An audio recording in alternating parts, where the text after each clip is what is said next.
does it mean to be perfect? Do you think man can be perfect? Teach! No, not really. Not really? No, because everybody has their flaws in some way, shape, or form. This is Christ speaking, the black Messiah, all right? Be ye therefore perfect. So he's saying, be ye therefore perfect. Read. Even as your Father, which is in heaven, is perfect. Just like our Father which is in heaven is perfect, right? So why would Christ tell us, be ye perfect, if he thought we couldn't be perfect?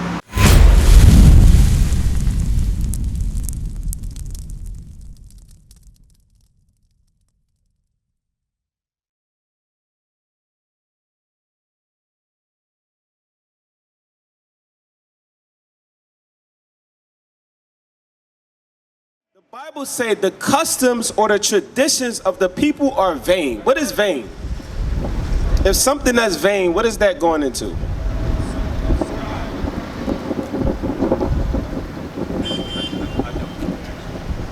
Huh? You're not sure? Okay, something that's vain is something that's void of understanding. It has no value. Right. You understand? These customs, these traditions, they do nothing for us. Celebrating what we about to read does nothing for us. We're going to get into that. Read it again. For the customs of the people are vain. For one cutteth a tree out of the forest. So what it's going into is a custom of the people, which is vain, that we are not supposed to celebrate, that we're not supposed to be following. Read it again. For one cutteth a tree out of the forest. So Jeremiah is explaining a custom of the people. He said, for one cutteth a tree out of a forest, right? You have somebody go into the forest, cut down a tree. Read. The work of hands of the workmen with the axe. So they use the axe to cut down that tree, right? Read. They deck it with silver and with gold. They do what? They deck it with silver and with gold. So the Bible says you got somebody, a custom of the heathen, is somebody that go into the forest, they cut down the tree with an axe, right? They bring the tree in, they decorate it with silver and with gold. What do you think that's going into? What custom is that? What goes on Christmas time? You had somebody that go into a forest, right? They cut it down. Now in today's time, they use a chainsaw. Because we got chainsaws now. So they use a chainsaw, they cut the tree down, they bring it into their house. Right. They decorate it with silver and with gold. This is the Bible. The Bible said we're not supposed to be doing that. Read it again. They deck it with silver and with gold. They fasten it with nails and with hammers. What is that talking about? A tree stump. Because our people, nowadays, you got a parking lot that be selling Christmas trees. So we don't physically go into a forest. They do that. We go shop, we go to a Christmas tree parking lot. We go purchase the tree. We bring it into our house. We make sure we got a tree stand. We make sure it's tight so it won't lean or fall over. We decorate it with silver and with gold. That's going into Christmas. This is the book of Jeremiah. This is way before Christ stepped on the scene. This is the Old Testament. Right. Read it again. They deck it with silver and with gold. They fasten it with nails and with hammers. Read. That it move not. They fasten it with nails and with hammer. Today that's called the tree stand. So it can sit upright and won't rock left and right, right? Read. They are upright as the palm tree, but speak not. They don't speak not. Read. They must needs be born. It must need to be carried in because it's just a tree. Right. The tree holds no value. You understand? But God be pissed off when we celebrate these customs. You understand? So we're not supposed to be celebrating Christmas. We're not supposed to be celebrating Thanksgiving. Because the officer just went over Thanksgiving, right? You understand what Thanksgiving is about now? Okay, give me Genesis chapter 49. Genesis chapter 49. So God gave us customs, and we're going to get into that. We're not supposed to follow after the other nations. When we follow after the other nations, God be angry with us. Right. All right. Genesis chapter 49, start at verse 1. The book of Genesis, chapter 49 and verse 1. And Jacob called unto his sons. So this is our forefather Jacob, right? He called it to his sons. He had 12 sons. Those 12 sons became 12 tribes. That's who the so-called blacks, Hispanics, and Native American Indians descend from today. Right. All right. Read. And said, gather yourselves together. Do what? Gather yourselves together. That I may tell you that which shall befall you in the last days. Right, so this is the book of Genesis. Our forefather Jacob was telling the 12 sons what's going to happen to them in the last days, all right? Jump to verse 19. Genesis chapter 49, verse 19. Gad. So this is talking about Gad. You know who Gad is now, right? Who is Gad? There you go. All praises, brothers, getting some understanding. Gad is the Native American Indians, right? Read. A truth shall overcome him. Read it again.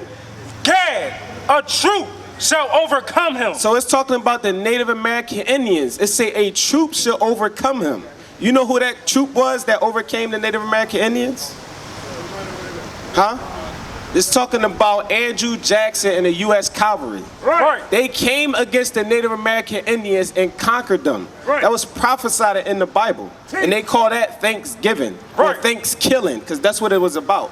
That's why we're not supposed to follow after the customs or traditions of the other nations. Right. Read it again. Gad, a truth shall overcome him. Read.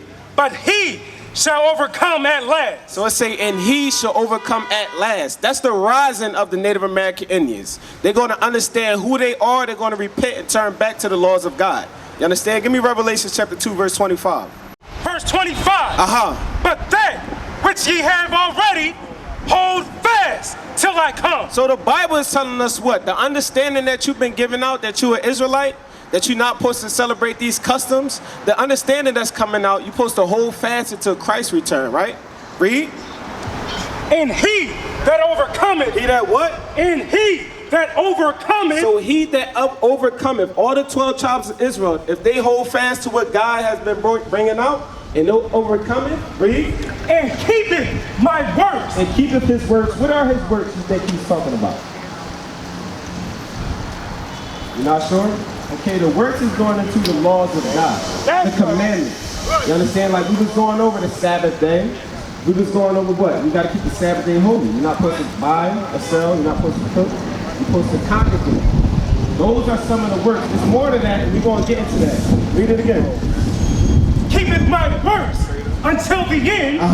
To him will I give power over the nations. It says to him will God give power over the nations. So when the Native American Indians repent, God is going to give them power over the nations. Give me 1 John chapter 5, to verse 4. And it says, so that's what we got to do. We trying to overcome. We got to overcome all the distractions, all the lies, all the temptations. All right, read this. The book of 1 John, chapter 5, verse 4. For whatsoever is born, born of God. So the Bible said that what? Whatsoever is born of the Most High God, read. Overcometh the world. Overcometh the world. Meaning what? If you chosen by God, you're going to overcome whatever distraction in your way. Whatever temptation, whatever lies, whatever traditions that they put in your way, you're going to overcome it if you of God. Right. You understand that, bro? Our people can overcome. Because look at us. We once used to celebrate Christmas. We once at a point in time used to celebrate Thanksgiving. Right. We once at a point in time used to celebrate birthdays. You celebrate your birthdays? Okay, you say you're 22, right?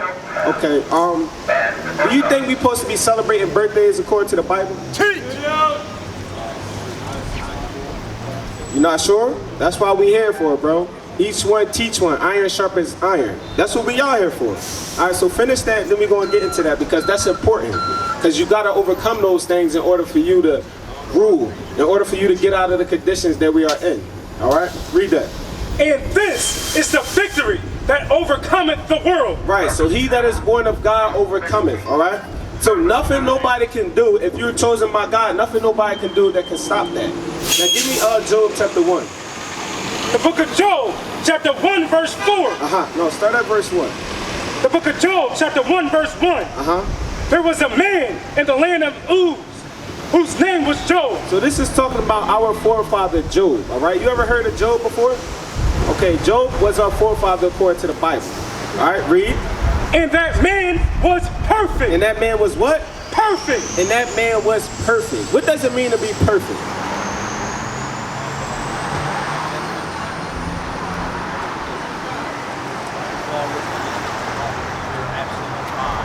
Right, okay. So let me ask you a question today. Do you think man can be perfect? Teach! No, not really. Not really? No, because everybody has their flaw in some way, shape, or form. Okay. Not saying that man can't improve himself, but every man has like some type of flaw. Okay. They can always improve. All right, hold that. Give me Matthew chapter 5. Bring it out. Matthew chapter 5, because that's what they teach us. No man is perfect. Everybody sinned. But we just found out that Job was perfect according to the Bible, right? Okay, so give me Matthew chapter 5, verse 48. Let's see what the Bible says, all right? Read that. The book of Matthew, chapter 5 and verse 48. Bring it out. Be ye therefore perfect. Who is speaking right here? You know who's speaking in the book of Matthew chapter 5? This is Christ speaking, the black Messiah, all right? Read it again. Be ye therefore perfect. So he's saying, be ye therefore perfect. Read. Even as your Father, which is in heaven, is perfect. Just like our Father which is in heaven is perfect, right? So why would Christ tell us, be ye perfect, if he thought we couldn't be perfect? You want to tell somebody, hey, don't be perfect, if you know for a fact they can't be perfect. That don't make sense. Christ is telling us, be ye perfect. Why? Because he knows we can be perfect. But we got to know what it means to be perfect. Give me Psalm chapter 19. Bring it up. The book of Psalms, chapter 19, verse 7. The law of the Lord is perfect. So the Bible say that the laws of God is perfect. Read. Converting the soul. Doing what? Converting the soul. So to be perfect is to apply the laws of God. When you apply the laws of God, you're going to convert the soul. You know what it means to convert?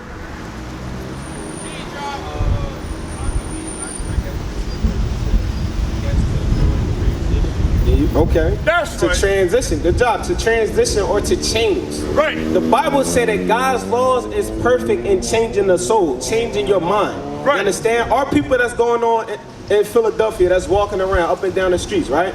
Our people's minds need to be changed from the hatred, from the murder, from the drug dealing that's going on, from the abortion, from the fornication, all the laws that we was going over. They gotta be changed. But the Bible say God's laws is perfect in doing that. Read. The testimony of the Lord is sure, making wise the simple. Making wise the simple. When you start to apply the laws of God, you gain wisdom. Right. From that simple state that they had us in.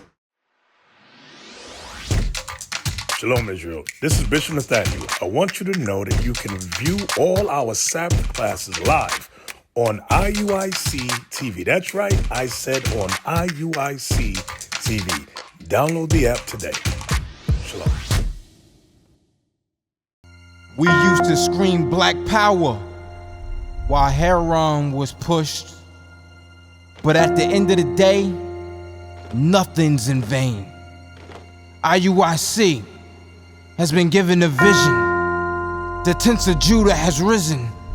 Many has attempted the mission, minor murmuring, omitting, and missing the mark. Just reading that he had the flame of fire in his eyes gave us the spark. We on Paul's mission. We out on the road, purple and gold, from Mexico, Cuba, Haiti, Ghana, Sierra Leone. 144,000 boots banging, concrete crackling. These are our men repented at heart. The scriptures is proof. IUIC, we deliver the truth.